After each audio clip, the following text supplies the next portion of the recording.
कहानी की शुरुआत में हमें दो बसें दिखाई देती हैं जिनमें कई लड़कियां अपने क्लास के लिए जा रही होती हैं। उनमें से मित्सुको, जो काफी प्यारी दिखती थी, अपनी नोटबुक में कुछ लिख रही थी। उसकी फ्रेंड्स उससे पूछती हैं, इतना लिखने से क्या मिलेगा, बाकी लोग एंजॉय कर रहे हैं, तुम क्यों नहीं। और इस पर वे उसकी नोटबुक छीन लेती हैं। पेन गिर जाता है। जैसे ही मित्सुको पेन उठाने के लिए झुकती है, अचानक कुछ तेज आता है और बसों को बीच में से काट देता है, जिससे सभी लड़कियां आधी आधी हो जाती हैं। मित्सुको पेन लेने के कारण बच जाती है और डर के मारे बस से उतरकर भागने लगती है। जल्दी ही पता चलता है कि यह सब हवा की वजह से हुआ था। हवा अब मित्सुको की ओर बढ़ती है और वह चीखते हुए भागने लगती है। रास्ते में उसे 4 लड़कियां दिखाई देती हैं, जिन्हें वह झुकने के लिए चेतावनी देती है, लेकिन बहुत देर हो चुकी होती है। हवा उन्हें भी काट देती है। मित्सुको उनमें से एक को बचाने में कामयाब रहती है। इसके बाद कुछ साइकिल चलाती लड़कियां दिखाई देती हैं जो मदद करने आती हैं, लेकिन हवा उनका भी वही हाल कर देती है। मित्सुको अब डर के मारे इधर उधर भागती है। जब वह एक नदी के पास आती है तो देखती है कि वहां पहले से कई मृत शरीर पड़े हैं। वह एक शव के कपड़े पहनकर खुद को बदल लेती है। अगले सीन में मित्सुको एक अज्ञात स्कूल में पहुंचती है। वहां लड़कियों के यूनिफॉर्म उसके से अलग होते हैं, जिससे पता चलता है कि वह इस स्कूल की छात्रा नहीं थी। तभी उसकी बेस्ट फ्रेंड उसके पास आती है और पूछती है कि वह ठीक है।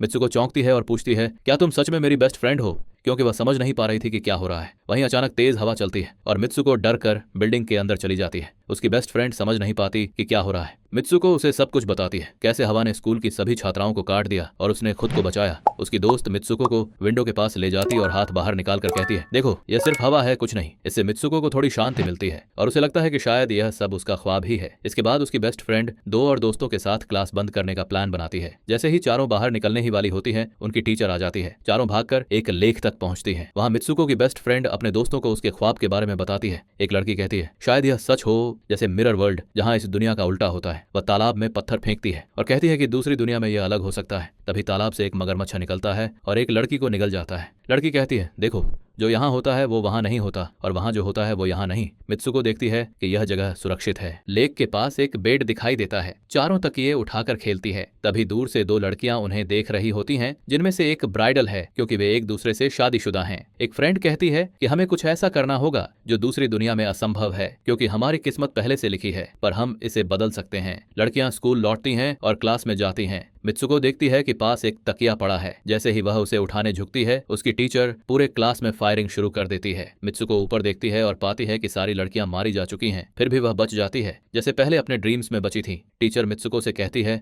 तुम्हारी हिम्मत कैसे हुई क्लास को बंद करने की, तुम्हारा भी मरना तय है। तभी 2 लड़कियां आती हैं और मित्सुको को बचाने की कोशिश करती हैं, लेकिन दूसरी टीचर उन्हें मार देती है। जिनकी जान बची थी, मित्सुको उनके साथ बाहर भागती है। स्कूल की सभी टीचर्स बाहर लड़कियों पर फायरिंग करती हैं। जैसे ही लड़कियां बाहर आती हैं, हवा उन्हें काट देती है। मित्सुको फिर अकेली रह जाती है और भागते भागते पुलिस स्टेशन पहुंचती है। वह सब कुछ बताती है और पुलिस वाली लड़की पूछती है, तुमने स्कूल के कपड़े क्यों नहीं पहने थे। जब मित्सुको के सामने एक मिरर रखा जाता है तो वह उसमें खुद को पूरी तरह बदलता हुआ देखती है। लोग अब उसे मित्सुको के नाम से नहीं बल्कि किसी और नाम से बुला रहे थे। उसे पता चलता है कि उसकी शादी होने वाली है। पुलिस ऑफिसर उसे शादी के लिए ले जाती है और लोग उसे बधाई दे रहे होते हैं। चर्च पहुंचने पर मित्सुको की बेस्ट फ्रेंड भी मौजूद होती है। मित्सुको पूछती है, यह सब मेरे साथ क्या हो रहा है। उसकी दोस्त कहती है, अभी चुप रहो, जैसा मैं कहूँ वैसा करना। फिर वह उसे वेडिंग ड्रेस पहनाकर अंदर जाने के लिए कहती है। जैसे ही वह शादी के लिए आगे बढ़ती है, वहां की लड़कियां उसका मजाक उड़ाने लगती हैं। उसकी फ्रेंड एक एक करके उन्हें मार देती है। मित्सुको आगे बढ़ती है तो ग्रूम की जगह ताबूत दिखता है। ताबूत खोलते ही बड़ा पिग बाहर आता है। मित्सुको डर कर टूटे बोतल से उस पर हमला करती है। फिर दोनों चर्च से बाहर भागती हैं। गेट पर 2 लड़कियां उन्हें रोकने आती हैं, लेकिन मित्सुको की फ्रेंड उन्हें मारकर रास्ता खोल देती है। मित्सुको दूसरी तरफ भागती है और मिरर में खुद को बदलता हुआ देखती है। वहां एक रेस चल रही थी। कुछ लड़कियां उससे कहती हैं कि तुम अच्छी रेसर हो, भाग क्यों नहीं रही। दौड़ते समय उसे एनर्जी महसूस होती है और उसके मरे हुए दोस्त भी दिखते हैं। फिर दोनों नोटिस करती हैं कि वही पिग और चर्च वाली औरतें उनकी तरफ आ रही हैं। मित्सुको भागते हुए अंधेरी जगह पर पहुंचती है, जहां कुछ मृत स्टूडेंट्स उसे मारने की धमकी देते हैं। उसकी फ्रेंड आती है और उन्हें मारकर मित्सुको को ले जाती है। वह जोर जोर से अपना नाम बोलती है और असली रूप में वापस आ जाती है। फ्रेंड कहती है कि उसकी बॉडी में लगे वायर को खींचे ताकि वह इस दुनिया से बाहर जा सके। मित्सुको डरती है, लेकिन जोर देने पर वह वायर खींच देती है। वायर खींचते ही फ्रेंड की बॉडी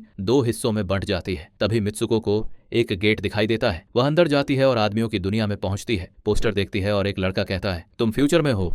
यह सुन वह बेहोश हो जाती है। होश आने पर वह आगे बढ़ती है और एक बूढ़ा आदमी गेम खेलते दिखता है, जिसमें मित्सुको वही कैरेक्टर थी। बूढ़ा आदमी कहता है कि उसने गेम बनाया और मित्सुको को कंट्रोल कर रहा था। मित्सुको को पता चलता है कि यह सब एक गेम था। अंत में मित्सुको याद करती है कि अगर वह कुछ ऐसा करे जो दूसरी दुनिया में असंभव हो तो गेम से बाहर आ जाएगी। वह बूढ़े आदमी का गला दबाकर उसकी छड़ी अपने पेट में घुसा देती है। बूढ़ा आदमी मर जाता है और मित्सुको असली दुनिया में बच जाती है। बाकी गेम के कैरेक्टर भी खुद को मार लेते हैं। अगले सीन में मित्सुको बर्फीली जगह पर लेटी होती है और अब पूरी तरह रियल वर्ल्ड में लौट चुकी है। इसी के साथ यह दिमाग घुमा देने वाली कहानी समाप्त होती है। अगर आप ऐसी और एक्सप्लेनेशन मूवीज देखना चाहते हैं तो कमेंट में नेक्स्ट लिखना न भूलें। Thanks for watching.